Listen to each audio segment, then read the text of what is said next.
Oi, bonitos e bonitos, tudo bom com vocês? Começando mais uma Quinta Misteriosa aqui no canal. Se você é novo por aqui e ainda não tá inscrito, aproveita e já se inscreve que tem vídeo novo toda segunda e toda quinta pra vocês. Playlist completa do canal vai estar aqui na descrição com mais de 450 casos pra você maratonar, tem muito conteúdo aqui. Então vão lá ver, aproveita e me segue nas redes sociais que eu vou deixar aqui na tela pra vocês. Lá também tem muito conteúdo extra que eu não posto aqui, então vai lá me seguir. Quinta Misteriosa também é podcast pra ouvir quando e onde quiser, vai estar tudo certinho pra vocês aqui na descrição. E agora bora começar o caso de hoje.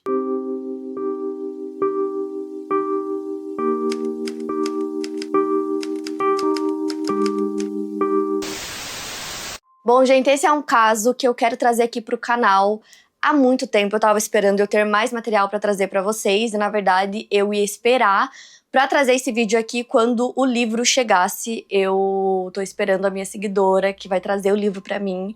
E é o livro que a filha mais velha da Ruby Frank escreveu. Então, ela conta a visão dela de como foi crescer na casa da Ruby, né, sendo a filha mais velha dela. Então, o que eu ia fazer é ler o livro inteiro, que é em inglês, transformar, né, num roteiro pra vocês, junto com toda a história da Ruby Frank. Só que aí eu fiquei pensando o quão difícil ia ser contar o caso dessa forma, em ordem cronológica, e trazer a visão da Sherry ao mesmo tempo, sem que ficasse confuso e sem que ficasse muito longo, porque toda vez que eu trago um livro e transformo em vídeo, sempre dá 1 hora, no mínimo. Então eu pensei, esse vídeo vai ter 2 horas, vai ficar muito cansativo, e esse é um caso muito pesado. Então, pra assistir um vídeo super longo, de mais de 1 hora, com um conteúdo pesado desse, eu achei que ia ficar muita coisa pra vocês e pra mim também. Então eu decidi trazer em 2 partes. Então esse vídeo eu vou trazer pra vocês só o lado do que foi mostrado online, das reportagens, do documentário da Ruby Frank. Vou trazer um outro vídeo só falando do lado da Sherry, né, contando a versão dela. Que vai ser só com base no livro dela, então vai ser apenas sobre o livro, vai ser um segundo vídeo. E nesse aqui eu vou trazer pra vocês tudo que eu reuni da minha pesquisa, com tudo que saiu da internet, mas principalmente sobre o documentário, que eu tava esperando esse documentário sair, porque cada trecho que aparecia pra mim desse documentário eu ficava, meu Deus, eu preciso trazer esse caso pra vocês, porque é inacreditável. Então, assim, o vídeo de hoje vai ser sobre isso, tá? Sobre o documentário e as minhas pesquisas com as reportagens. Então, pra quem não tem ideia do que eu tô falando, a Ruby Frank era uma youtuber. Então, muitas pessoas talvez saibam quem é ela, outras talvez nunca tenham ouvido falar. Mas nesse vídeo eu vou explicar tudo, então vocês vão entender. Ruby Griffith nasceu em Utah em janeiro de 1982, filha de Chad e Jennifer Griffiths. Ela cresceu com 3 irmãs chamadas Ellie, Bonnie, Julie e um irmão chamado Bo. Ela conheceu o Kevin Frank em agosto de 2000, e no documentário ele conta que ele era tímido, que ele sempre foi um nerd, e que nessa época ela tinha outros 5 pretendentes, 5 caras que estavam atrás dela. Dentro do armário da Ruby, ela tinha uma tabela com todos os atributos que ela procurava em um marido, como, por exemplo, se ele ajudaria as crianças com o dever de casa, se ele segurava sua mão, se ele tinha paciência, se ele gostava de filmes antigos, se ele era feliz, se ele tinha atitudes positivas, se era atlético, bonito. E aí tinham vários relacionados à fé também. Em cima da tabela ficavam os nomes dos garotos, e aí o Kevin viu que tinha o nome dele lá, e aí ela ia marcando essas caixinhas de acordo com o que esses homens tinham de atributos ali ou não. O Kevin viu essa tabela e ele disse que ele estudou muito para ser tudo o que a Ruby procurava em um homem. Então eles se conheceram em agosto. Em outubro, eles ficaram noivos e eles se casaram em dezembro do mesmo ano, então foi tudo bem rápido. E foi aí que ela adotou o sobrenome do Kevin, então ela passou a ser Ruby Frank.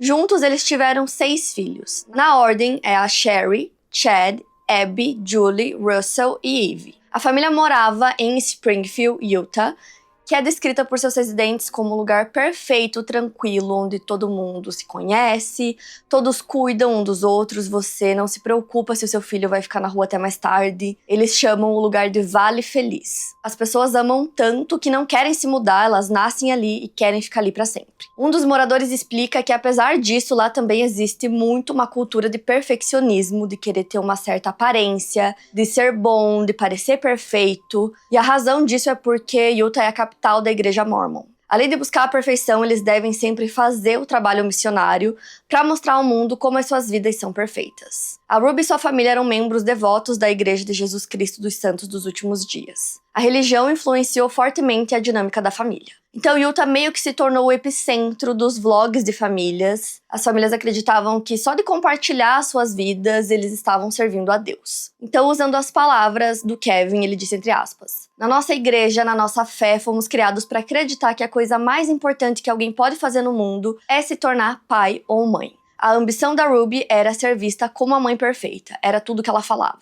Mas ela não estava recebendo elogios e atenção suficiente, então ela decidiu criar um canal no YouTube. Em janeiro de 2015, o primeiro vídeo que ela posta é para revelar o sexo do bebê que ela estava esperando. Então ela tá na cozinha reunida com os filhos e eles vão cortar juntos o bolo que vai ter a cor rosa ou azul. Com essa gravidez, a família seria, um total de 8 pessoas. Então ela deu o nome do canal de 8 passageiros. E aí eles explicam, que era uma metáfora muito boa para eles, porque era como se eles estivessem passeando pela vida e eles iriam mostrar toda essa jornada para as pessoas, na internet. E uma coisa muito doida que eu quero contar pra vocês é que muitos anos atrás, quando eu era bem mais nova, eu acho que eu devia ter uns 13 anos, 14 anos, eu acompanhava algumas famílias no YouTube, essas famílias que postavam tudo sobre a vida deles.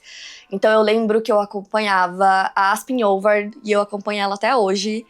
E eu acompanhava uma outra família, não acompanho mais, mas na época eu assistia os vlogs.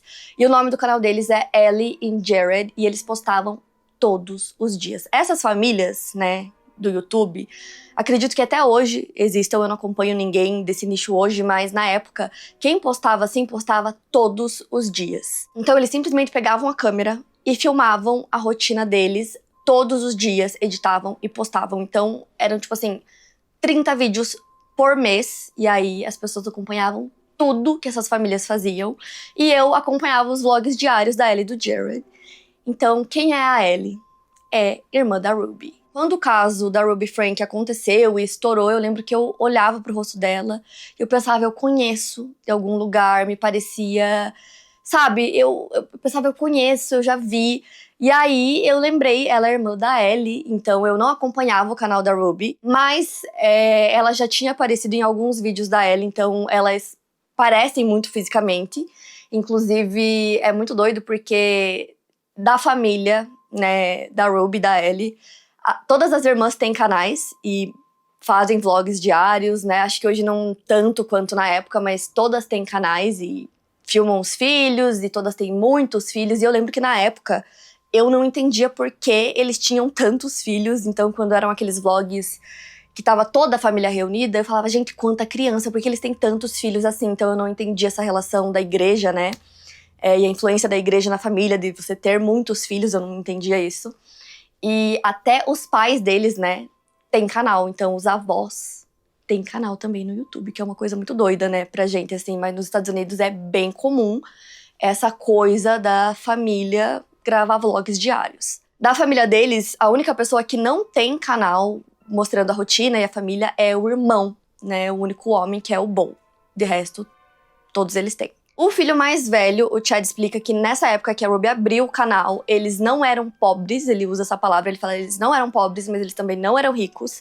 Então ele conta que o pai era professor, tinha acabado o doutorado, e eles viviam uma vida simples, mas uma vida feliz. Ele explica que a Ruby não queria que fosse nada forçado, ela queria realmente mostrar como era a rotina deles, e ela queria mostrar como era a vida de uma família mormon feliz. Então ela mostrava tudo que eles faziam. O Chad até fala que ela realmente era a mãe perfeita, que aos domingos eles iam pra igreja, que durante a semana a família tinha estudos do livro Mormon, então no começo era exatamente isso que a Ruby filmava e mostrava. Já a Sherry, que é a filha mais velha da Ruby, ela tem uma visão um pouco diferente da mãe. Ela, inclusive, não chama a Ruby de mãe em nenhum momento, ela só se refere a Ruby como Ruby. E ela conta que quando ela abriu o canal, ela fez um vídeo para cada filho para apresentar os filhos, né, no YouTube, que ela tava muito ansiosa pro vídeo dela. E ela conta que como ela e o Chad eram os filhos mais velhos, eles tinham uma relação incrível, eles eram muito próximos e eram melhores amigos. O Chad conta que os vídeos mostravam uma família perfeita, mas que a Ruby só mostrava o que ela queria mostrar. E aí o Kevin, que é o pai, faz um comentário interessante. Ele fala que ele era tímido, como ele disse, quando ele conheceu ela, ele era muito nerd. E que quando ela começou o canal, ela filmava absolutamente tudo o tempo todo. Então, nessa época, ele ainda trabalhava, né? Ele tinha o trabalho dele. Então, ele chegava do trabalho e ela tava filmando. Então, ele fala que ele tinha vergonha, né? Que ele não conseguia interagir tanto com a câmera. E ela queria que ele interagisse o tempo todo. Então, não bastava ele interagir com a sua esposa, ele tinha que interagir com a câmera. E aonde a Ruby estivesse, a câmera estaria. Para a produção desse documentário, que eu usei como base, né, para esse vídeo, inclusive vocês conseguem assistir esse documentário na Disney Plus, é só procurar por Ruby Frank, vocês vão achar lá. A família disponibilizou centenas de horas de filmagens dos vlogs sem edição. Então, dá pra ver a Ruby em vários momentos chateada, porque ela queria que ele interagisse mais. Então, ela falava pra falar de novo ou falar de outra forma, porque daquele jeito não tava bom. E o Kevin dizia que ele não se sentia muito confortável com isso no começo, mas o canal da Ruby acabou se tornando um dos canais mais populares, né, nesse nicho de vlogs de famílias. O primeiro vídeo que viralizou deles foi um vídeo que um dos bebês escalava do berço e saía do berço, e esse era o título do vídeo também.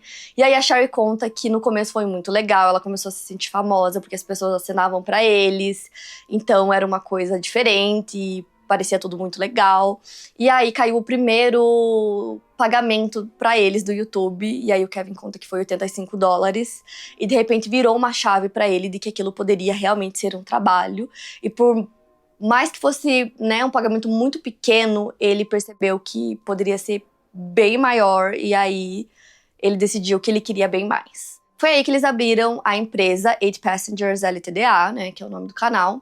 E aí a Sherry explica que todos os filhos eram empregados da empresa e que a Ruby era a CEO. Ela conta que ela e o Chad eram os mais populares do canal, então as pessoas gostavam muito de ver os dois, e se eles estivessem na capa, os vídeos teriam mais visualizações do que se a Ruby e as crianças menores estivessem na capa. E é aí que o Kevin conta que o canal começou a crescer muito e os pagamentos também. Ele conta que, de repente, os pagamentos começaram a ser maiores e aí eles começaram a ganhar $2 mil, $8 mil, $20 mil e que quando o canal estava no auge, eles chegavam a ganhar $100 mil. O Kevin conta que ele acreditava que eles estavam compartilhando bondade e cristianismo com o mundo e que, em troca, Deus estava os abençoando. Uma coisa que ele conta também é que, pra Ruby, o mais importante era o reconhecimento, que ela não ligava tanto pro dinheiro, que ela queria era ser reconhecida. E que aí, no Dia das Mães, o YouTube postou algumas fotos dando Feliz Dia das Mães, e uma das fotos era a foto dela, né, com a família, e que pra ela isso valia muito mais. O Kevin conta que ela falava pra ele que ela sentia que ela estava destinada a ser um instrumento na mão de Deus. O canal começou a crescer cada vez mais, já tinha mais de 2 milhões de inscritos.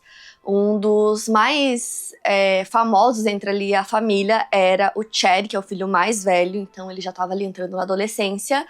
E geralmente o público desses canais são crianças, pré-adolescentes. Como eu falei, quando eu acompanhava eu era uma pré-adolescente, e aí depois eu já não acompanhava mais. Geralmente esse é o público desses canais.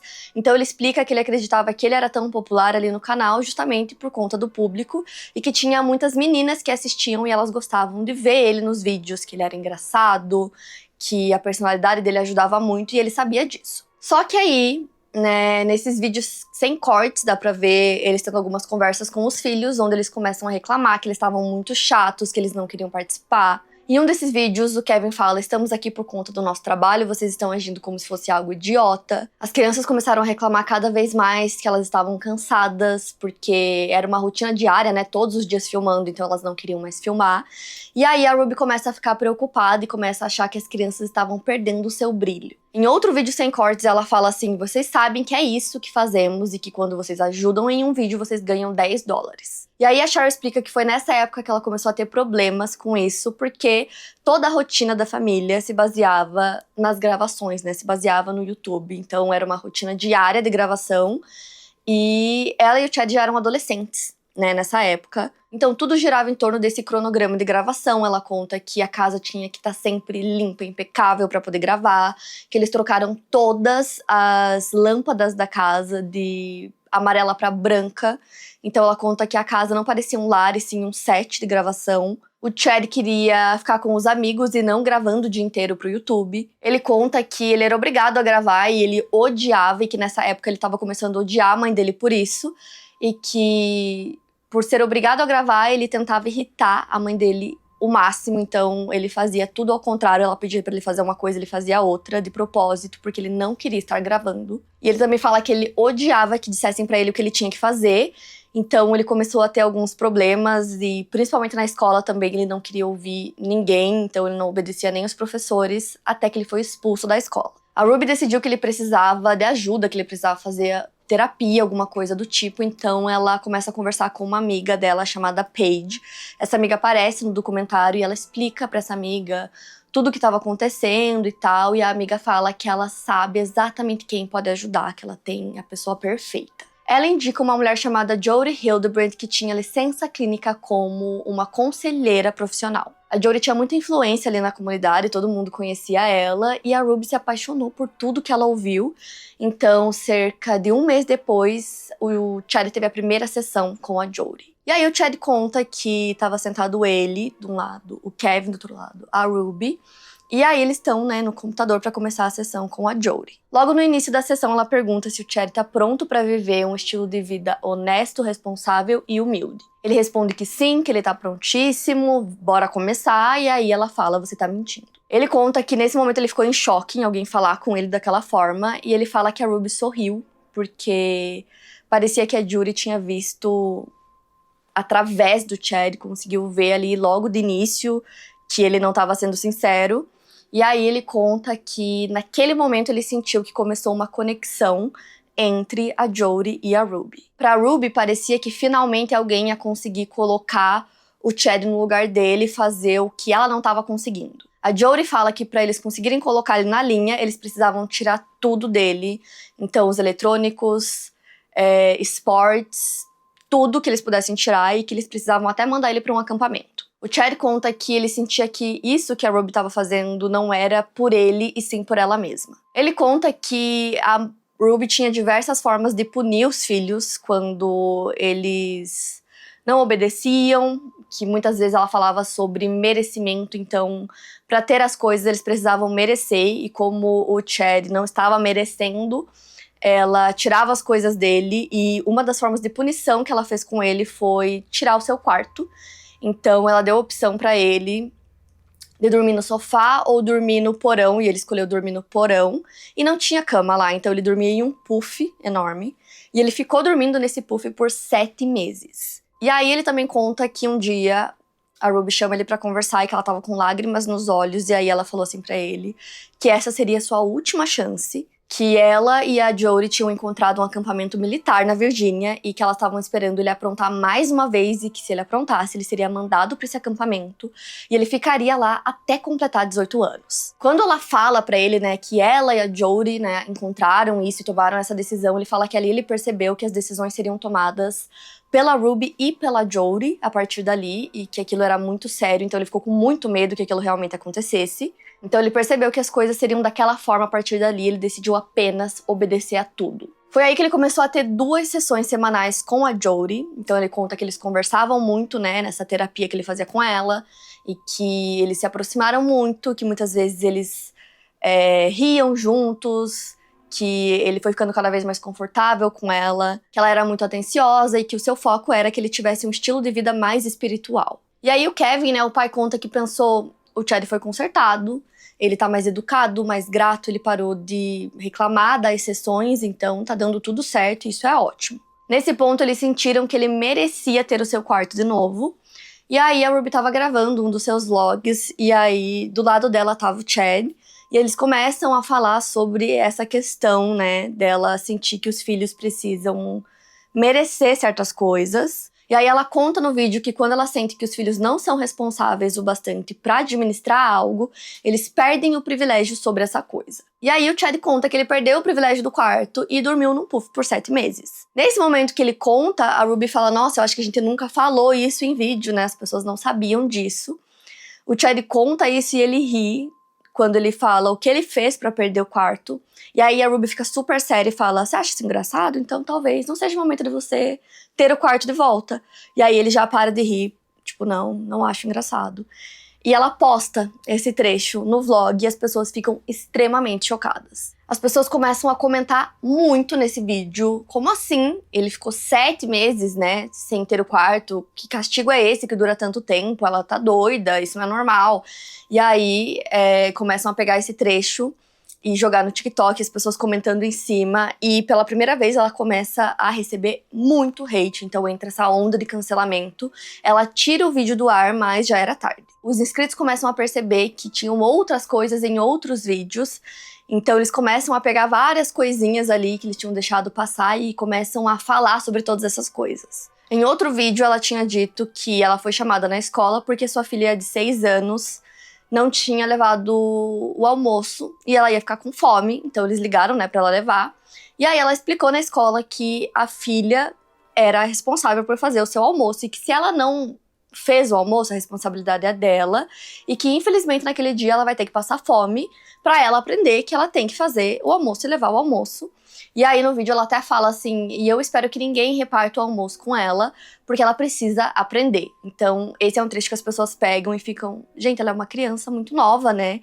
Então isso aí tá errado. Em um outro vídeo os filhos estão brincando de briguinha e aí ela fala que se eles não pararem, eles iriam perder o privilégio de jantar. Em outro vídeo, um dos filhos menores tinha deixado as meias pra fora de casa, tinha esquecido as meias lá. Ela pega ele e leva até lá pra mostrar que ele tinha esquecido. E aí ela fala que ele não devia ter feito isso e que ele precisa fazer 10 flexões.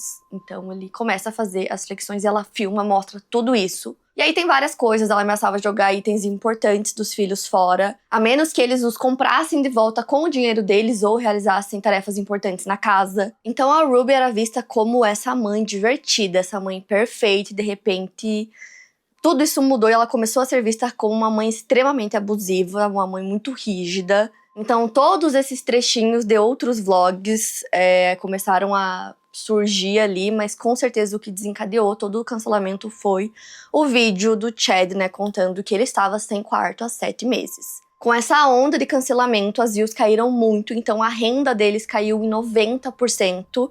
E aí a Ruby decidiu contratar um advogado, né, pra ela entender o que ela deveria fazer, e ele disse que o melhor seria fazer um vídeo se desculpando.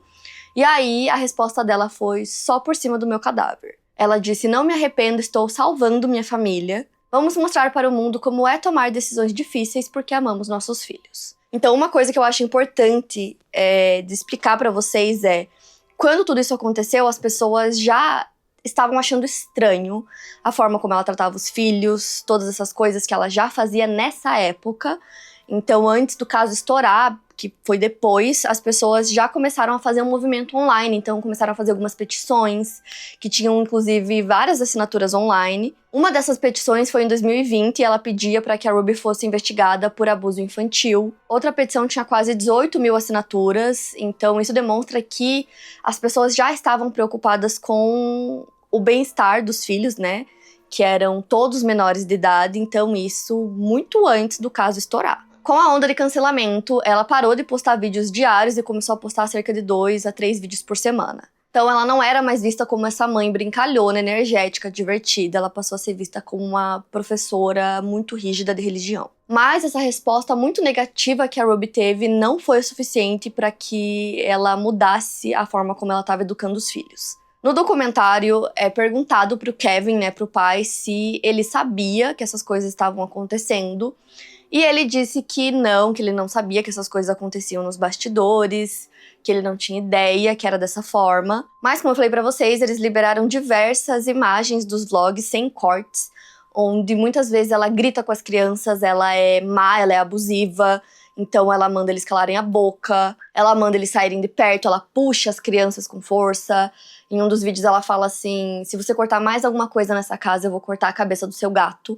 E era um gato de pelúcia, então ela fala isso pra mais nova, que era bem pequena. Então ela começa a chorar, e aí a Sherry vem pra consolar a irmã mais nova. Em um desses vídeos ela puxa a criança com força e cobre a boca dela.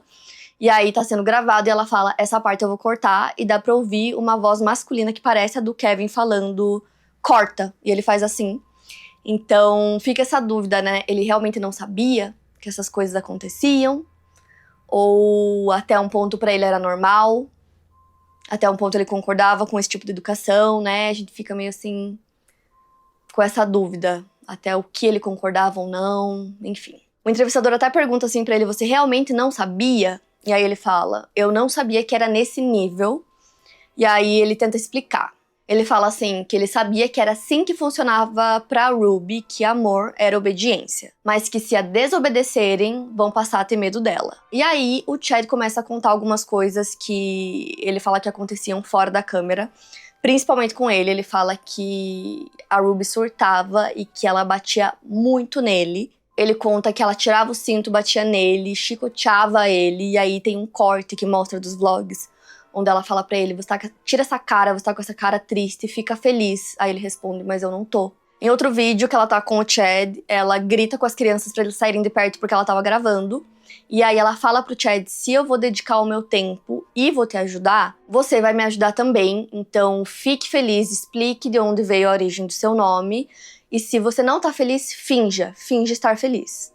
E aí ele fala, eu acho que eu não consigo agora.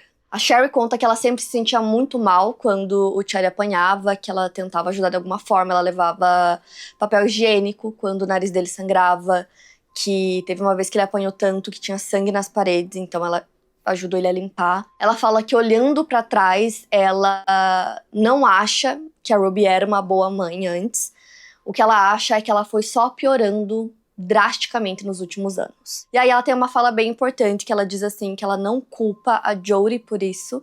Ela acha que a Jodie só libertou coisas que já estavam no coração da Ruby. Então agora eu acho importante a gente entrar um pouco mais a fundo na Jodie, né? Como eu falei pra vocês, o Chad estava tendo terapia com a Jodie, mas afinal, quem é ela? A Jodie Hildebrandt era uma conselheira de saúde mental. No documentário aparece um assistente social e terapeuta de Utah chamado Brennan Patrick. Ele conta que em 2010 ele percebeu muitas coisas estranhas na Jodie. Ela se recusava a pagar ele e ela parecia ter muita raiva de homens. Ele disse que viu diversos casais que consultavam com ela se separando e que amigos e familiares iam até a Jodie e ele sabia que o que ela estava fazendo era destrutivo, então ele tinha que ficar de olho nela. Um tempo depois ela abriu uma empresa chamada Connections, onde ela prestava esse serviço de coaching com sessões em forma de conferências para as pessoas. Então ela fornecia aconselhamento sobre relacionamentos e criação de filhos. Então, ao invés de atender uma pessoa, igual ela fazia com o Chad, por exemplo, ela conseguia atender 20 pessoas ao mesmo tempo e assim ela faturava muito mais. Ela falava muito sobre ansiedade mormon, sobre ser puro, ser livre de pecado, ser perfeito.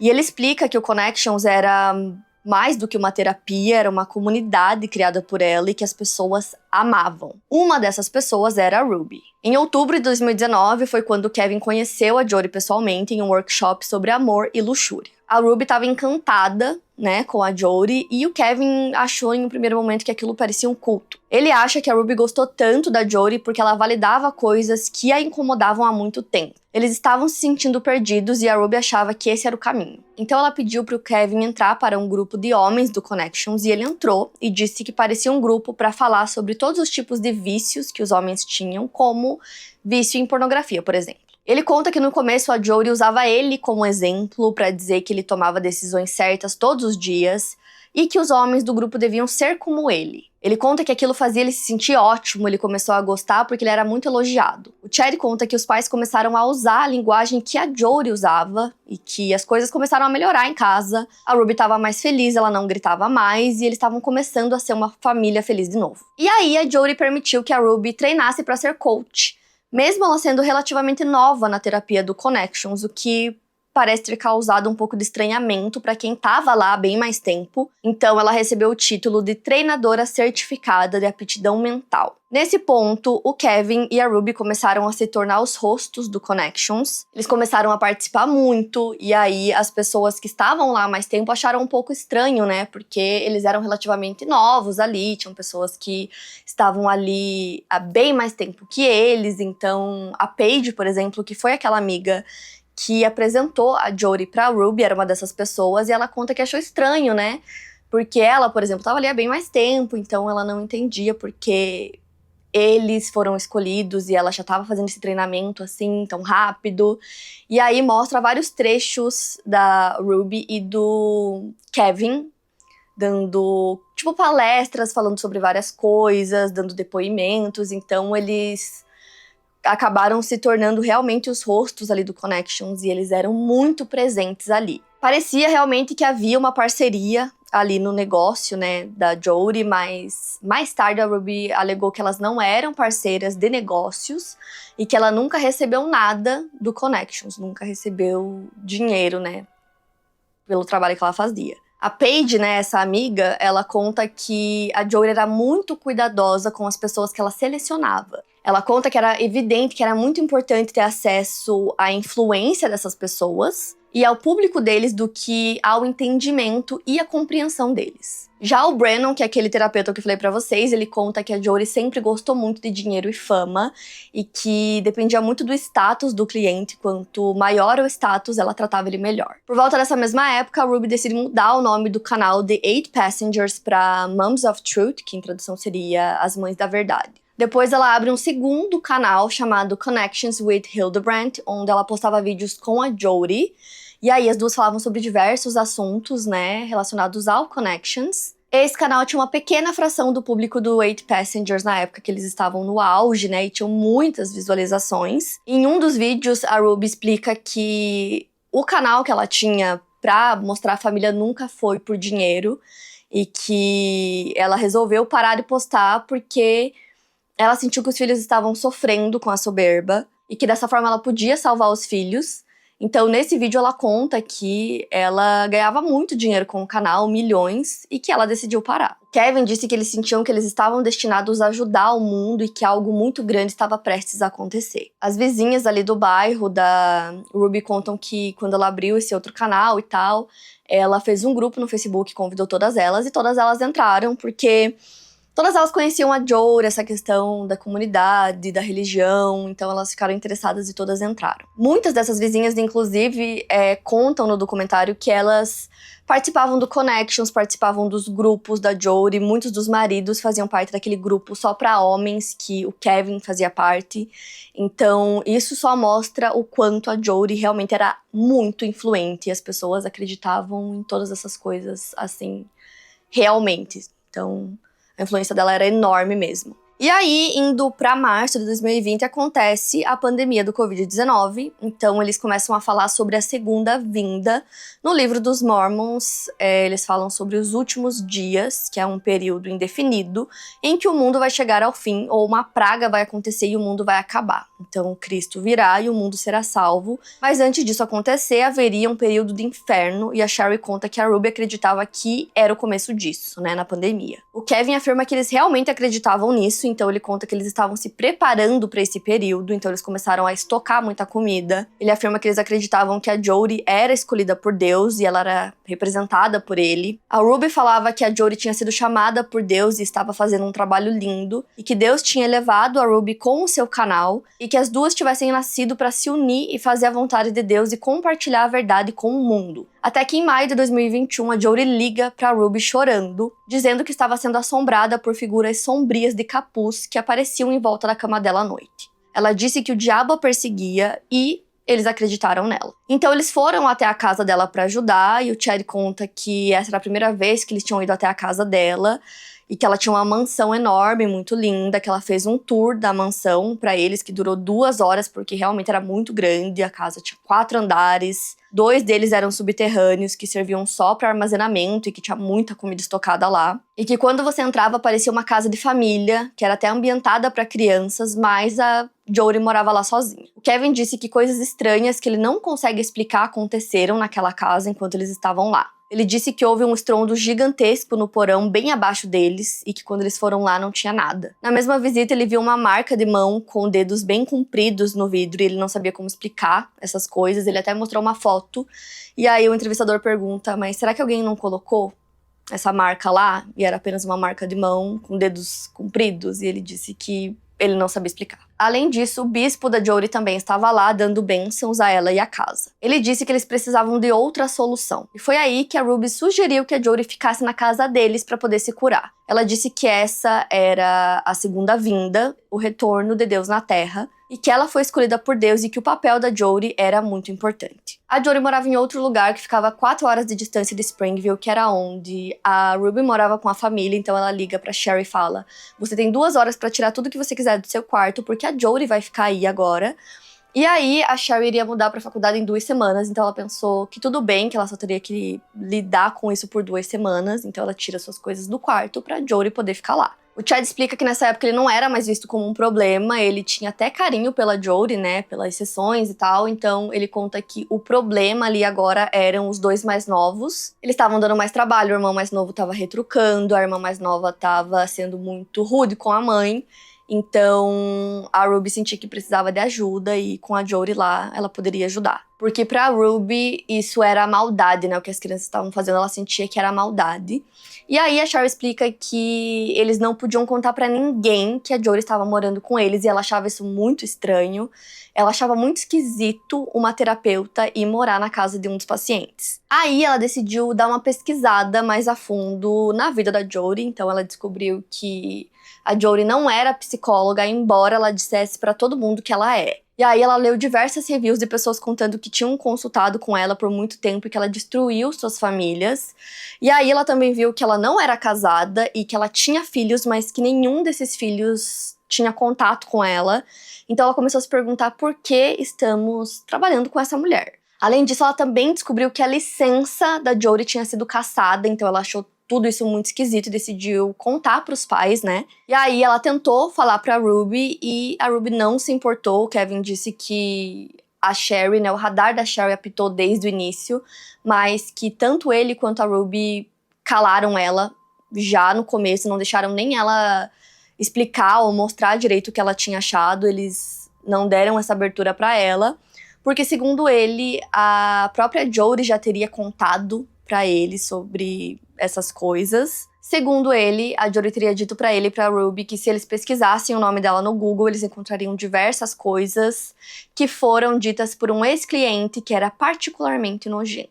Então os dois acreditavam que pessoas problemáticas estavam fazendo essas coisas de propósito pra atacar a Jodie.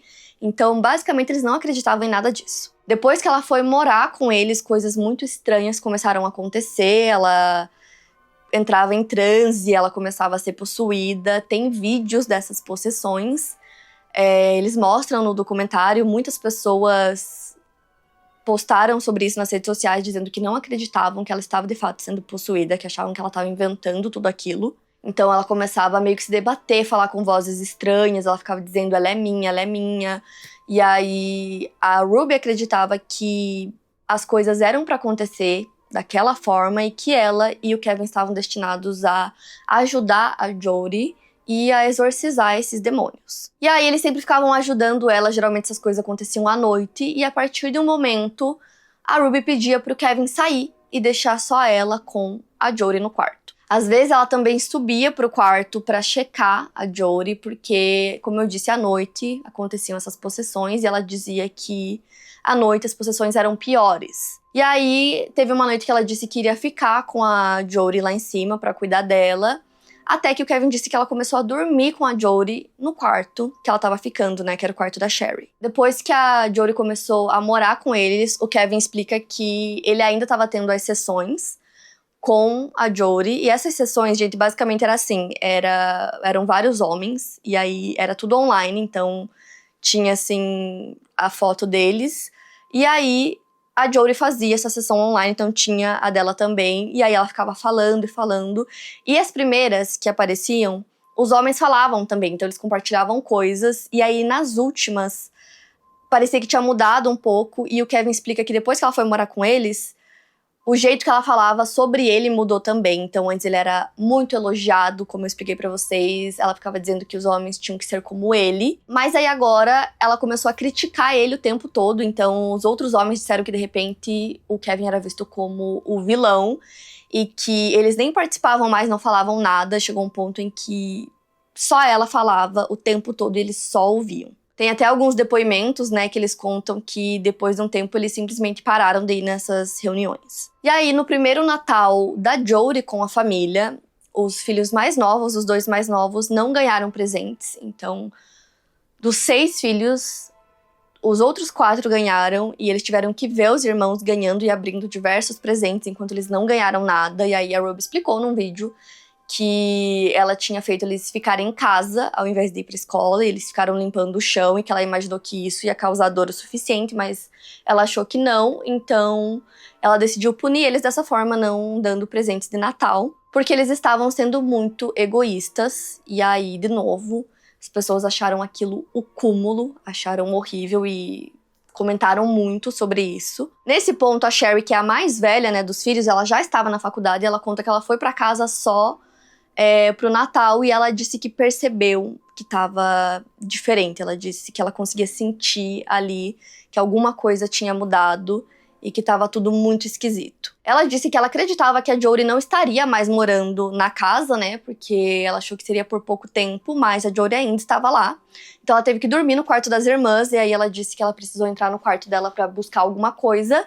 E aí ela disse que percebeu que tinham várias velas e óleos de massagem e que o quarto parecia muito sombrio. Então ela disse que ali ela percebeu que alguma coisa estava acontecendo, e aí o entrevistador pergunta se ela acha que a Ruby e a Jodie eram amantes, e ela responde que sim. Já o Kevin fala que as duas tinham muito mais do que uma amizade, que elas tinham uma intimidade que pra ele era incômoda, mas que ele não sabe até que ponto isso ia. Ele disse que a Jodie começou a se meter em todos os aspectos da vida deles e que ele sentia que ela queria a Ruby pra ela, mas que pra isso acontecer, ele precisava sair de cena. O Brennan, que é aquele terapeuta que eu contei pra vocês, que conhecia muito a Jodie, morava ali também em Springville, então ele teve muitos clientes que fizeram terapia com a Jodie e depois procuraram ele pra lidar com tudo que aconteceu com a Jodie nesse período que eles fizeram terapia com ela. Então o Brennan explica que o que a Jodie fazia, na opinião dele, é muito parecido com uma seita. Ela queria que todos os seus clientes ficassem parecidos com ela. Ela queria que eles fossem como ela, então ele dá vários exemplos. Ele fala que ela era uma mãe divorciada, né? Então ela não era mais casada com nenhum outro homem. Ela não tinha contato com os filhos, então essas duas coisas ela espelhava muito nos clientes, ela queria que eles fossem dessa forma também. Então ela falava muito sobre separação para os casais, e muitos casais se separaram. Além disso, ela falava muito sobre a imagem dela, né, de ser líder. Ela tinha o poder, então tudo que ela falava não podia ser questionado. Todas essas coisas aconteciam nas práticas da Jodie. Até que em julho de 2022, o Chad conta que ele respeitava muito a Jodie, ele amava muito ela e ele sentia que ele precisava confessar as coisas pra ela. Principalmente coisas relacionadas a garotas e pornografia. Então ele confessa pra ela que ele tava vendo pornografia e tinha saído com várias garotas. E aí ela fala pra ele que, como parte do arrependimento, seria bom se ele confessasse essas coisas pra Ruby também. Então ele confessa pra Ruby essas coisas, e aí ele fala que ela ficou muito triste, que ela chorou muito. E em resposta, ela começa a falar que tudo o que aconteceu com a Jodie, os ataques, as possessões, eram por conta das coisas que o Chad estava fazendo escondido deles. Ele conta que de repente ela ficou super séria, enxugou as lágrimas e disse que esse era o momento dele sair de casa.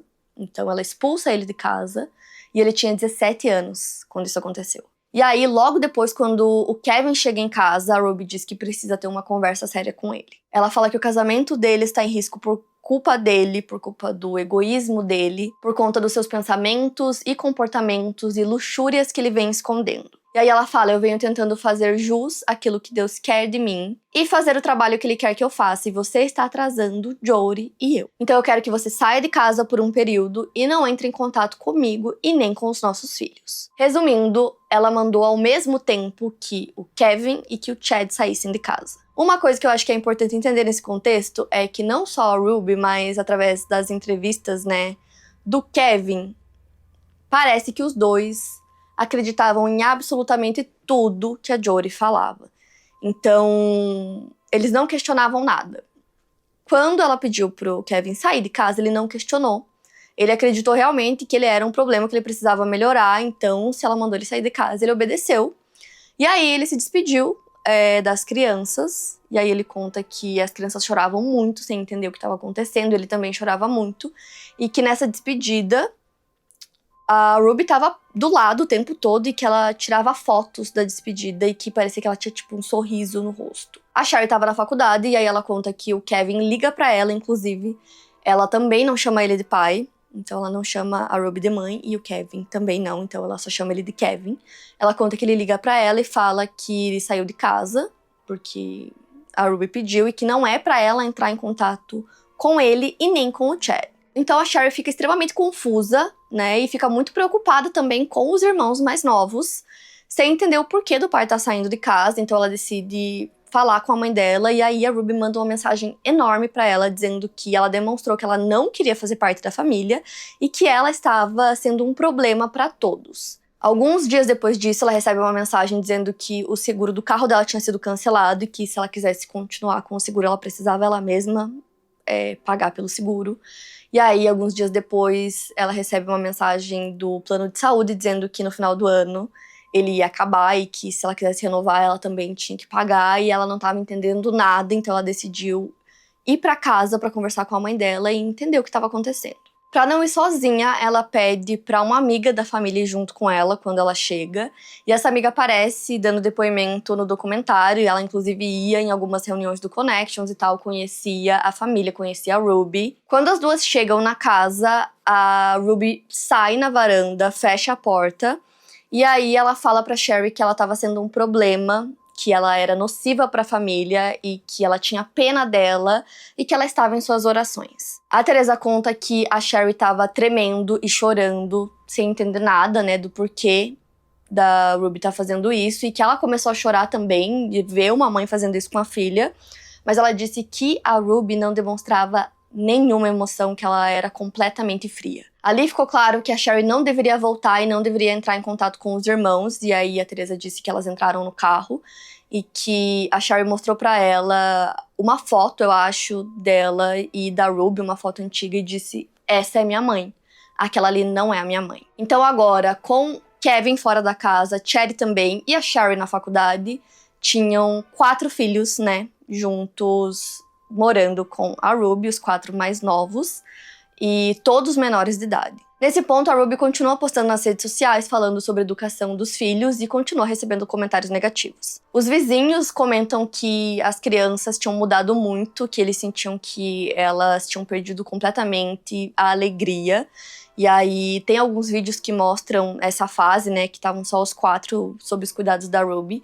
E aí aparece, tipo, eles limpando a casa, eles sempre em silêncio, assim, muito tudo no automático, sabe? Fazendo as coisas da casa ou assistindo vídeos da Jory, e sempre muito em silêncio e muito robóticos. Um dos vizinhos vê a Ruby na frente da casa e ele pergunta pra ela aonde o Kevin estava, e aí ela responde que todo casamento precisa de uma separação que pode durar 1 ou 5 anos. O Kevin conta que ele amava muito a Ruby e que ele estava morrendo de medo de perder ela e a família de vez, então ele decidiu apoiar ela em absolutamente tudo. Ele disse que ele sabia que ele precisava convencer não só ela, mas a Jory também, de que ele tinha mudado e que ele merecia voltar a morar com a família. Nesse ponto, ele estava morando sozinho, né? E ele disse que ele não tinha contato com ninguém, ele só ia trabalhar e voltava para casa, ele tinha perdido muito peso. E ele só ia para aquelas reuniões com a Jory, né? Que eram com outros homens também. Era a única coisa que ele fazia, o único contato que ele tinha com outras pessoas. E como eu falei pra vocês, ele não tinha contato com a Ruby, com os filhos, porque a Ruby tinha proibido. Já o Chad continuou a ter aquelas sessões semanais com a Jory. Ele disse que ela tinha controle total sobre ele e que ele queria mostrar pra ela e pra Ruby que ele tinha melhorado e queria que elas ficassem orgulhosas dele. Um mês depois, a Sherry conta que ela manda uma mensagem pro Kevin dizendo que ela amava ele, que tava com saudade, que ele deixou um coraçãozinho na mensagem, mas que alguns segundos depois ele tirou esse coração. Aí ela diz que mandou outra mensagem falando: "O que você tá fazendo? Crie coragem e volte pra casa", e que depois dessa mensagem ela acredita que ela foi bloqueada por ele. Depois disso, ela para de mandar mensagens pro Kevin, e aí a Ruby começa a passar cada vez mais tempo na casa da Jodie, que, como eu falei, não ficava em Springfield, ficava em St. George, que é 4 horas de distância de Springville. Os vizinhos percebiam que a Ruby ficava dias fora, porque eles não viam o carro dela na garagem, mas eles percebiam que as crianças estavam na casa, porque eles contam que eles passavam na frente da casa e viam os rostos das crianças na janela, e que eles passavam, às vezes, várias vezes e as crianças ainda estavam lá. Ou seja, as crianças ficavam sozinhas por dias, então um desses vizinhos avisa a Sherry e ela decide ligar para a polícia. No dia 18 de setembro de 2022, a Sherry faz uma ligação para a delegacia e ela conta que ela tem 4 irmãos mais novos, menores de idade, e que um vizinho avisou ela que ele acreditava que as crianças estavam sozinhas na casa, já tinham dias, e pediu se alguém podia ir até lá fazer uma verificação, de bem-estar. A polícia vai até lá, bate na porta e as crianças não abrem, ninguém aparece. E vários vizinhos aparecem para conversar com a polícia sobre a situação e para serem testemunhas também. A polícia não podia invadir a casa sem o mandado do juiz e o juiz não autorizou, que eles fizessem isso. Alguns vizinhos mandam mensagem pro Kevin e falam: olha, a polícia tá aqui, eu acho que você devia vir até aqui pra ver o que tá acontecendo, seus filhos estão aqui na casa, eles não estão abrindo. E o Kevin simplesmente bloqueou todos eles e não respondeu ninguém. Então, nesse ponto, eles falam que eles tinham certeza que ele tinha sofrido uma lavagem cerebral mesmo, porque ele simplesmente ignorava tudo que estava acontecendo. Muitos vizinhos entraram em contato com a divisão de serviços para crianças e famílias depois disso. A assistente social disse que eles precisavam ver sinais físicos de abuso para que eles pudessem intervir. Então, como eles não tinham visto nada disso, o caso foi encerrado. Ela até falou para Sherry que ela estava muito preocupada, mas que não tinha nada que ela pudesse fazer. Depois disso, os vizinhos nunca mais viram as crianças. Até que 10 meses depois, no dia 30 de agosto de 2023, o filho mais novo da Ruby, de 12 anos, conseguiu fugir por uma janela da casa da Jodie, e ele correu até a casa de um dos vizinhos dela e pediu ajuda. Toda essa interação dele com o vizinho foi gravada pela câmera de segurança, então era 10h46 da manhã. E aí o homem aparece na porta e ele fala: você poderia me fazer 2 favores? Me levar à delegacia mais próxima? Na verdade, só esse tá bom. O vizinho pergunta o que aconteceu e ele responde que é um assunto pessoal. O vizinho pede pra ele se sentar e pergunta o que tá acontecendo de novo. E aí ele fala que ele tá com fome, então ele pede comida e água. O vizinho faz a ligação para a polícia, essa ligação é gravada, e no documentário eles mostram toda a ligação. Então ele fala que um garoto de 12 anos apareceu pedindo ajuda, que ele estava esquelético, que tinha fita adesiva nos 2 tornozelos e que ele estava com fome e sede. Durante a ligação ele começa a ficar emocionado e ele fala que o garoto obviamente foi preso e que ele estava coberto de machucados. Nas filmagens também aparece uma mulher que eu acredito que seja talvez a esposa desse senhor que fez a ligação, e ela também aparece visivelmente muito preocupada, falando que a polícia precisa ir pra lá imediatamente. Uma ambulância chega até a casa do vizinho e eles percebem o quanto o garoto estava machucado e extremamente magro. Ele contou que tinha sido amarrado e algemado, e no documentário mostram fotos tiradas no momento e as fotos são horríveis. O garoto conta que ele tem uma irmã mais nova e que ela tá na casa. Os policiais perguntam qual foi a última vez que você a viu, e ele conta que faz mais de 1 mês que ele conseguiu ouvir ela na casa, mas que eles foram mantidos separados. A polícia vai até a casa da Jodie, muitos policiais chegam no local ali por volta das 11, e eles precisavam localizar as outras crianças, Então, como eu disse, 4 delas moravam com a Ruby. Um deles conseguiu fugir, então faltavam 3. Os policiais chegam na casa e exigem que ela abra a porta. A Ruby não estava na casa nesse momento, mas provavelmente ela foi avisada do que estava acontecendo. A Jodie abre a porta e o policial pede que ela saia. A resposta dela, enquanto segura o celular, é: estou com meu advogado. Ela fala que não vai sair, então os policiais puxam ela pra fora. Ela fica questionando se eles têm um mandado, e aí os policiais começam a vasculhar toda a casa e falam que naquele momento eles não precisam de um. Como eu falei pra vocês, a casa dela era enorme, tinham 4 andares, e aí os policiais começam a ir pra todos os lados procurando pelas crianças. Eles encontram um cofre enorme, pedem acesso, pedem a senha pra ela. Nesse momento, ela fala que ela não sabe a senha, eles perguntam o que tem lá dentro. Ela fala que quando abre o cofre tem um banheiro com uma pia, mas ela fala que ela não usava, que ela nunca tinha usado aquele cofre e o que tem lá. Eles começam a entrar em todos os quartos, até que eles entram em um dos quartos, em um banheiro que tinha uma porta para um closet. E quando eles abrem, eles encontram a filha mais nova da Ruby lá, e ela estava sentadinha no chão, em silêncio. Eles começam a conversar com ela e eles percebem que era uma garotinha. Ela estava com a cabeça raspada e ela estava com muito medo. eles começam a conversar com ela. Essa interação também mostra no documentário, e o policial que faz isso. Muitas pessoas falam sobre isso e realmente é muito interessante a abordagem que ele usa, com muito cuidado. A forma como ele fala com ela, ele fala baixinho, ele tenta se aproximar pra ela não ficar assustada. Ele fala que ela não vai machucar ela, que ele tá ali pra ajudar. E aí ela não se mexe, ela não fala nada. Depois eles perguntam se ela tá com fome, dão comida pra ela. Claramente ela tava sem comer há muito tempo também. Esse policial fala depois que foi muito difícil não levar tudo aquilo pro pessoal, porque ele já tinha visto o garoto, né, que conseguiu escapar, então ele viu o estado que ele tava. Depois ele encontrou a outra filha mais nova, então ele viu os dois, um seguido do outro. E ele fala, assim, no documentário, como alguém consegue fazer isso com os próprios filhos. Eles já tinham conseguido checar a casa inteira, ainda faltavam 2 filhos. E faltava abrir o cofre, que a Jodie disse que ela nunca tinha usado e não sabia a senha. E aí o tenente tava brincando ali com os números, tentando abrir o cofre. E aí ele fala, vou tentar a senha mais básica, 1, 2, 3, 4, 5, 6. E ele tenta, e o cofre abre. Lá dentro eles encontraram diversas coisas no banheiro que ela disse que nunca tinha usado. Tinham algemas, cordas, gaze. Tinha uma pasta de pimenta cayenne e mel, que é comumente usada para tratar machucados e feridas. Tinha muita fita adesiva, mas as outras 2 filhas do meio não estavam lá. Então ainda faltavam as 2, né? Eles precisavam localizá-las. E vocês precisam entender essa questão das cidades, né? Isso aconteceu em St. George, que ficava 4 horas de Springville. Então, aonde estavam as outras 2 filhas, né? Então, isso estava acontecendo em condados diferentes. Então, eles avisam a polícia de Springville para procurar por elas na casa da Ruby, que ficava lá.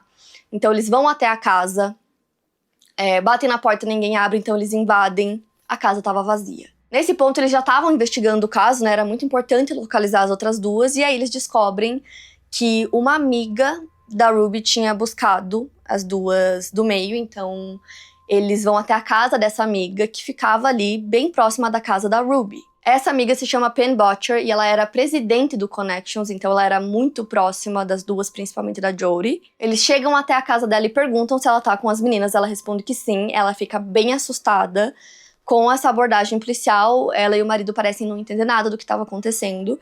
E aí, eles perguntam pra ela se as meninas estão lá e se elas estão bem. Então, eles pedem pra ver as 2 e elas realmente estavam lá e pareciam fisicamente bem. E aí, o marido dela fica bem na defensiva ali, tentando proteger as meninas. Ele fala que ele não sabe o que tá acontecendo ali.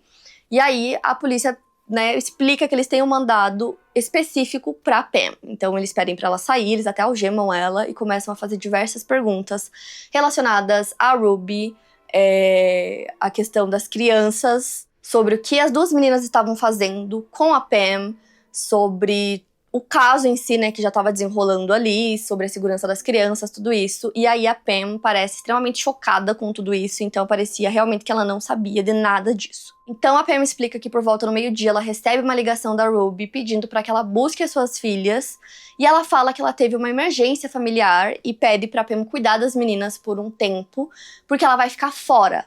Então a Pam diz que tudo bem, que ela pode cuidar das meninas, e ela até fala que isso vai ser bom, porque ela vai receber umas visitas em casa e que as meninas poderiam ajudar ela a limpar a casa. Então ela fala que as meninas estavam ajudando ela a passar aspirador e limpar o chão, e que foi isso que elas estavam fazendo e que elas fizeram por vontade própria, e que elas tomaram sorvete e que as meninas estavam bem. Fisicamente, como eu disse, elas pareciam bem, a polícia tentou conversar com elas, mas as meninas não queriam conversar com a polícia, elas não respondiam as perguntas. Para os policiais também era tudo muito confuso, como eram condados diferentes, eles não tinham todas as informações, então para eles também eles estavam juntando as peças ainda, né? A Pam não foi acusada de nada e a polícia não acredita que ela estava envolvida com o caso de abuso de nenhuma forma. Então as meninas são levadas para custódia do estado, assim como os mais novos, e nesse momento a polícia precisa localizar a Ruby.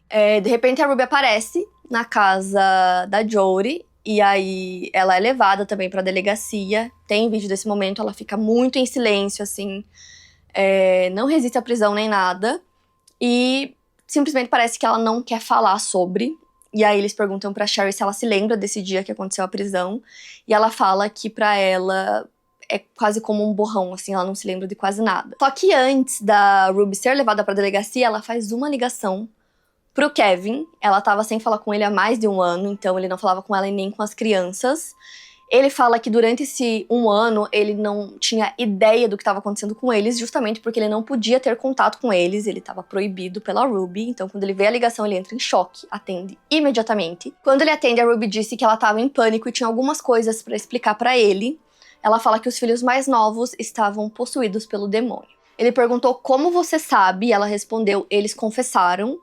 E aí, ela disse que um deles fugiu e chamou a polícia. Ela só conseguia imaginar as mentiras que eles iriam contar. E aí, ela mandou ele ir pra delegacia buscar os filhos. E ela disse que essa era a chance dele se redimir. E aí, é depois disso que ela é presa e não reage, não faz perguntas pra polícia, não fala absolutamente nada. Chegando na delegacia, o Kevin fala pra polícia que veio pra buscar os filhos. E aí, eles chamam ele pra interrogar, né? Pra entender se ele participou do crime, qual o envolvimento dele, e aí eles começam a fazer várias perguntas, e o Kevin explica que ele não via os filhos há mais de 1 ano, e que ele não falava com os filhos e nem com a esposa, e a polícia acha isso extremamente esquisito. Como assim você tá todo esse tempo sem falar com seus filhos?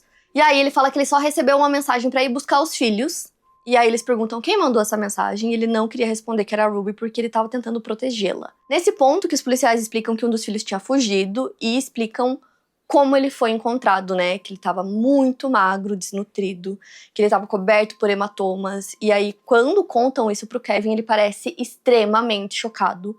Então ele começa a chorar, ele não quer acreditar que aquilo é real. Então a polícia quer mostrar uma foto pra ele, né, pra ele ver como era a situação, e aí ele se recusa, ele não quer ver porque ele disse que não queria ser manipulado. E aí ele conta pra polícia que todos os dias ele olha uma foto da família antes de ir trabalhar e que ele tava ansioso pra voltar e salvar a sua família, e que tudo aquilo que ele tava ouvindo parecia que tinha sido inventado, que ele não fazia ideia do que eles estavam falando, que ele não fazia ideia de que aquelas coisas estavam acontecendo. Então ali naquele ponto a polícia já acredita que ele não estava envolvido em nada, ele não era mais suspeito. Ele também fala pra polícia que ele quer sua família de volta, que ele apoia a Ruby e os ensinamentos da Jodie. Então nesse ponto a polícia queria entender quais eram esses ensinamentos da Jodie, né? Por que o Kevin saiu de casa, o que levou ele a sair de casa, por que as crianças estavam naquele estado, qual era a dinâmica da família e em que ponto a Jodie se encaixava ali. Então eles chamam a Ruby pra interrogar, e aí ela fica em silêncio total, piscando bem lentamente, assim. Não fala nada, e quando ela fala, a única coisa que ela diz é que ela vai esperar pelo advogado. Já no da Jodie, ela fala que ela é psicóloga e que ela vê pessoas e conversa com pessoas o tempo todo, e que ela quer ajudar eles e que ela sabe que eles são pessoas legais, mas que ela tem muito medo que suas palavras sejam distorcidas. Aí ela fala que o seu advogado disse que era melhor ela não falar nada. Indo mais a fundo nessa questão da fuga do filho mais novo, segundo a People, ele já tinha tentado fugir em julho. Ele estava algemado quando ele tentou fugir, mas elas conseguiram capturar ele. E aí, em agosto, né, no dia 30, ele tenta de novo, e dessa vez foi quando ele conseguiu. E, imediatamente, todas as notícias só se fala nisso, né, que ela foi presa. E aí, como ela era muito conhecida no YouTube, todos os jornais começam a falar sobre isso. E aí, em setembro, no dia 6, o YouTube encerra os 2 canais da Ruby. E aí, lembra que eu citei pra vocês sobre a Ellie, né, e sobre as outras irmãs que também tinham canais. E aí eu fiquei pensando, mas como que ninguém percebeu, né, que tinham essas coisas estranhas acontecendo na família, sendo que os próprios inscritos perceberam muito antes do caso estourar e piorar muito, né? Os inscritos já percebiam que a forma como a Ruby educava os filhos não era normal e que já tinha um pouco de abuso ali. Então, como a própria família não percebeu e por que ninguém interviu, né? A gente sempre se pergunta isso. Então eu fui procurar pra ver se a família falou alguma coisa. E aí eles disseram que nos últimos anos a Ruby tinha se afastado de todo mundo, que eles foram cortados da vida da Ruby e das crianças e que eles não faziam ideia de que o abuso estava acontecendo. Já os pais da Ruby disseram que a filha estava irreconhecível nos últimos 3 anos e que tudo começou em 2020. Eles disseram que nas breves comunicações que tiveram com ela nos últimos anos, ela tinha sido muito rude com eles e que ela tinha acusado eles de coisas que eles nunca fizeram e tinha exagerado em muitas outras situações que tinham acontecido. Eles disseram que ela estava delirando e que ela tinha sofrido uma lavagem cerebral profunda. Basicamente, eles disseram que eles não conseguiam nem reconhecê-la. A Ruby e a Jodie receberam 6 acusações de abuso infantil. Quando isso aconteceu, a Sherry publicou em seu Instagram: "A justiça está sendo feita. Ela contou que estava tentando há muito tempo denunciar preocupações sobre a sua família, a polícia e os serviços de proteção à criança. O Chad estava trabalhando como salva-vidas e também não tinha contato com a família e ficou sabendo sobre a prisão porque a sua chefe contou para ele que viu a notícia em todos os jornais. Em um primeiro momento, ele acreditou que tudo aquilo era mentira e que era uma armação. Depois, a polícia conversou com os 2 filhos mais novos da Ruby, os que estavam presos na casa da Jodie, a filha de 10 anos e o filho de 12. O filho foi bem direto e descreveu tudo o que acontecia. Ele disse que era forçado a passar o dia todo no sol, que pesos eram amarrados a ele, que ele tinha que pular na cama elástica o dia todo. Ele disse que eles foram para a estrada Hellhole, que fica no meio do deserto, e foram forçados a correr por muito tempo. E depois dessa declaração, a polícia sentiu a necessidade de voltar para a casa da Jodie para buscar mais evidências. Uma das policiais conta que no momento que ela entrou no quarto em que o garoto dormia com a mãe, ela encontrou na mesa de cabeceira uma pasta azul e que lá dentro tinha tudo. Era uma espécie de diário onde a Ruby descrevia absolutamente tudo o que acontecia, todos os eventos diários da família. Então ela descreve os seus filhos usando palavras como demônio, diabo, possuído, e insiste que eles precisam se arrepender. Ela conta que rasparam a cabeça da filha, encharcaram ela, tamparam o nariz e a boca, colocaram a cabeça dela na privada, que tudo isso precisava ser doloroso, que havia sangue no rosto dos filhos e que ela não iria alimentar o demônio. No dia 10 de julho de 2023, ela relata: "Eu disse ao garoto que ele imite uma cobra. Se ele quiser imitar o Salvador, terá que ser 100% obediente com exatidão. O corpo deve se envolver em bons trabalhos, que são dolorosos. Tem o poder de Deus e ele deve obedecer. Eu o empurro para o sol. Ele sai. Eu volto com um pedaço de cacto. Quando o cutuco para ficar no sol, ele nem se mexe. Eu disse: dê um recado para o seu amigo demônio. Eu não vou descansar. Eu não vou parar. Eu não vou partir. Eu vou lutar com ele até o dia em que você morrer." Ela obrigava os filhos a trabalharem no clima desértico no sol por horas, negava água a eles, fazia eles carregarem caixas cheias de livros pelas escadas. Eles tinham que fazer essas tarefas sem sapatos e ela isolava as crianças das pessoas. No diário fica claro que a Ruby realmente acreditava que os filhos estavam possuídos. E também fica claro que o fato do filho dela ter fugido provavelmente salvou a vida dele e da sua irmã. O Chad conta que ele fez o impensável porque ele não deveria entrar em contato com ninguém, mas ele liga pra Ruby e pra Jodie, ninguém atende, então ele enviou uma mensagem pro pai, e aí o Kevin pede pra ele ir até a casa deles à noite. Quando ele chega na casa, ele vê um homem e pergunta quem é, porque ele não consegue nem reconhecer o pai, porque ele estava muito magro, quase esquelético. Já o Kevin disse que o Chad parecia muito mais velho. Ele pergunta pro pai o que é tudo isso que ele viu nas notícias, e aí o Kevin conta que as crianças estavam sob a influência de espíritos malignos e explica tudo o que eles estavam fazendo. O Chad conta que ele aceitou o abuso como uma verdade e que essa é a parte mais difícil pra ele, porque a mãe explicou pro pai, o pai explicou pra ele, e ele achou que aquela era a coisa certa a se fazer. O Kevin entrou na casa pela primeira vez depois de mais de um ano. Ele disse que estava tudo uma bagunça, as gavetas vazias. Aí ele percebeu que as coisas que ele acreditava não eram compatíveis com o que ele estava vendo em sua frente. Até que um dos vizinhos percebe que tinha gente na casa, ele vai até lá, o Kevin abraça ele e começa a chorar pedindo desculpas por tudo, pela bagunça. O vizinho explica pra ele que a bagunça tá assim porque eles iam se mudar. E aí o Kevin questiona: se mudar? Mas esse é o lar deles. E aí os vizinhos começam a conversar com o Kevin numa conversa que durou 6 horas. E essa foi a primeira vez que o Kevin fez perguntas, porque ele só aceitava tudo, então ele começou a perguntar.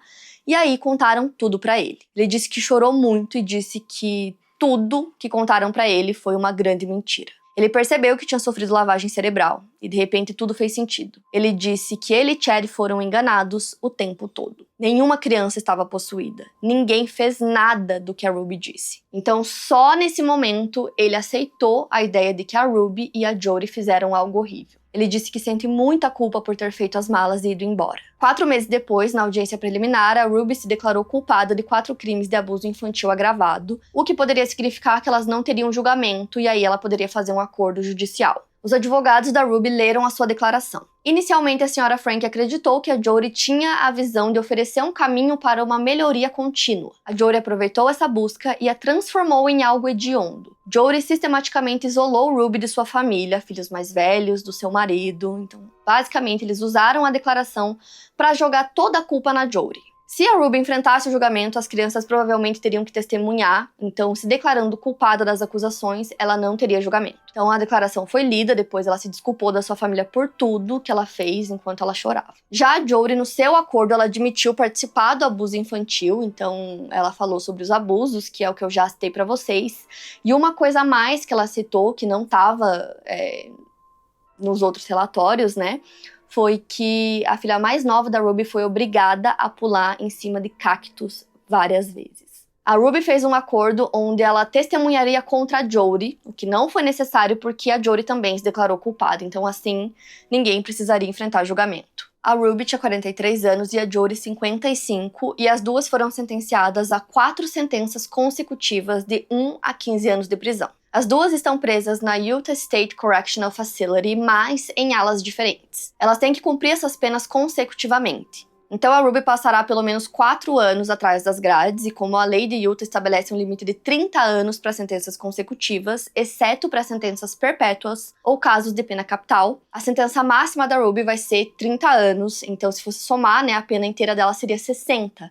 Mas por conta dessa lei vai ser no máximo 30 anos. E o tempo mínimo que ela teria que ficar presa, né, levando em consideração que ela não tinha antecedentes criminais, eram 18 meses. Quando ela vai sair da prisão, vai depender do Conselho de Perdão e Liberdade Condicional de Utah. O processo começa com o conselho realizando o que é conhecido como uma audiência original. A audiência original da Ruby está atualmente marcada para dezembro de 2026. Antes disso, o conselho quer que a Ruby participe de terapia cognitivo-comportamental e faça uma avaliação de saúde mental. Se ela cumprir a pena máxima, ela vai sair da prisão em agosto de 2053, mas muitos acreditam que ela vai acabar saindo antes. A Ruby e a Jodie não quiseram comentar nada no documentário. Segundo a Sherry no começo, né, logo que a Ruby foi presa, ela enviava cartas para a família, mas ela disse que eles não entram em contato com ela, nem o Kevin. A Sherry disse que ela nunca mais quer ter contato com a Ruby, independente dela se tornar a pessoa mais arrependida do mundo. Ela faz críticas o tempo todo sobre vlogs familiares e os efeitos que eles podem causar nas crianças. E ela fala que ela acredita que não existe uma maneira ética de fazer isso. O Chad disse que ele acredita que a Ruby merece o que ela tá passando, mas que isso não significa que ele não a ama. Já o Kevin disse que o que ela fez com os filhos foi horrível, mas que ele sempre vai amar a Ruby, que não tem como ele esquecer tudo que eles viveram e todas as lembranças boas que eles tiveram, né, anos antes de tudo acontecer. Ele disse que a história deles é sobre família, mas também é sobre enganação, controle e fé. Ele disse que se você colocar sua fé em mãos erradas, você pode perder tudo. Ele não foi acusado de nenhum crime relacionado ao caso e ele entrou com um pedido de divórcio. Os 4 filhos mais novos do casal, que são menores de idade, foram levados sob custódia pela Divisão de Serviços Infantis e Familiares. De acordo com o processo de janeiro de 2024, os 2 mais novos, né, os que foram resgatados na casa da Jodie, passaram por cuidados médicos e foram submetidos a avaliações psicológicas e tratamento contínuo de saúde mental, enquanto se recuperam do abuso que sofreram. Embora todos os procedimentos sejam fechados ao público, foi relatado que o Kevin está buscando a custódia dos filhos. E o que eu consegui encontrar sobre tudo isso foi que os mais novos estão bem, estão melhores e ganharam peso. Eu também tentei buscar mais informações sobre a Jodie antes da Ruby, né? Então eu encontrei uma sobrinha dela que contou que morou com ela quando era mais nova e que um dia ela deixou ela dormindo pra fora na neve. Ela disse que ela não tinha permissão pra ter uma cama, que ela simplesmente deixou ela lá, e que a justificativa que ela deu pra polícia foi a de que ela estava preparando a sobrinha pra uma terapia na selva. Uma coisa que eu citei pra vocês que eu acho importante citar também é que muitos outros casais falaram que o que ela fez com a Ruby, né, causando a separação dela com o Kevin, ela já tinha feito com muitos casais. Muitas famílias deram relatos dizendo que a terapia que fizeram com a Jodie destruiu suas famílias, e o quanto eles se arrependeram por ter dado ouvido ao que ela disse. Então, assim, esse é um caso que é muito complexo, né? Então, apesar de a gente estar falando sobre o caso específico da Ruby e o que ela fez com os filhos, a gente vê que essa questão da Jodie é muito mais embaixo. Então, eu acho que talvez no futuro eu possa até fazer um vídeo só sobre a Jodie e trazer esses relatos de outras pessoas, porque eu acho que ainda vai surgir muita coisa, né? É até difícil achar mais coisas sobre ela antes do caso da Ruby. Então, coisas sobre a família dela, sobre os filhos, sobre o marido, porque os filhos não falam com ela, né? Então toda essa questão, acho que talvez mais pra frente comecem a surgir mais coisas sobre isso. E como eu disse pra vocês, vou trazer mais um vídeo falando sobre todo o relato da Sherry É um livro que eu quero muito ler. E esse é um caso que, pra mim, ele é muito interessante. Não sei se é por ser, né, um caso sobre uma youtuber ou pela questão de eu ter acompanhado a irmã dela por muito tempo, quando eu era mais nova. Mas pra mim é muito interessante. E eu quero saber se vocês querem esse vídeo, né? Então me contem se vocês querem que eu traga o relato da Sherry, do livro que eu vou ler. Então vai que vocês nem querem esse vídeo, eu tô falando que eu vou trazer e vocês nem querem. Então me contem nos comentários. Eu acredito que na semana que vem, a minha seguidora muito fofa, perfeita, que pegou o livro pra mim, vai me mandar. E aí, se vocês quiserem muito esse vídeo, porque eu preciso saber, né, se vocês querem ou não, eu já começo a produzir esse roteiro pra vocês aí. Eu acho que a gente vai ter uma visão bem mais aprofundada da Ruby antes, né, da Jory. Antes dela entrar na vida deles e de como ela era, porque como eu falei pra vocês, tem aquela frase da Sherry que pra mim foi muito impactante, que ela disse que ela acredita que a mãe dela nunca foi uma boa mãe e que a Jory só despertou esse lado ruim que a Ruby já tinha o tempo todo. Então me contem se vocês querem essa parte 2 do vídeo. O documentário vocês encontram no Disney Plus. É bem pesado, assim, conforme ele vai andando, você vai ficando assim, como assim isso tá acontecendo? Eu até postei no meu Instagram uma foto e falei, esse caso está me deixando doida. E vocês surtaram e falaram, que caso é esse? Eu preciso saber, me conta agora. Que vocês são muito curiosos. E era esse. Então, assim, é muito doido mesmo. E como é um caso recente, eu sempre falo, casos recentes, as coisas vão surgindo, assim, tipo, o tempo todo tem mais e mais informações. Então, ainda acho que vai surgir muita coisa. Quero saber a opinião de vocês. Me conta aqui nos comentários. Tinha mais alguém que acompanhava o canal da Ellie ou o próprio canal da Ruby e ficou chocado com tudo isso? Me conta. Não esquece do like, que me ajuda muito na divulgação do vídeo. Se você não tá inscrito, já se inscreve aqui embaixo que tem vídeo novo toda semana pra vocês. Playlist completa com mais de 450 casos. Vão lá maratonar, tem muito conteúdo no canal. E Quinta Misteriosa também é podcast pra ouvir quando e onde quiser. E lá nas minhas redes sociais tem conteúdo extra que eu posto lá pra vocês sobre casos. Então vão lá me seguir. E é isso, eu vejo vocês no próximo vídeo.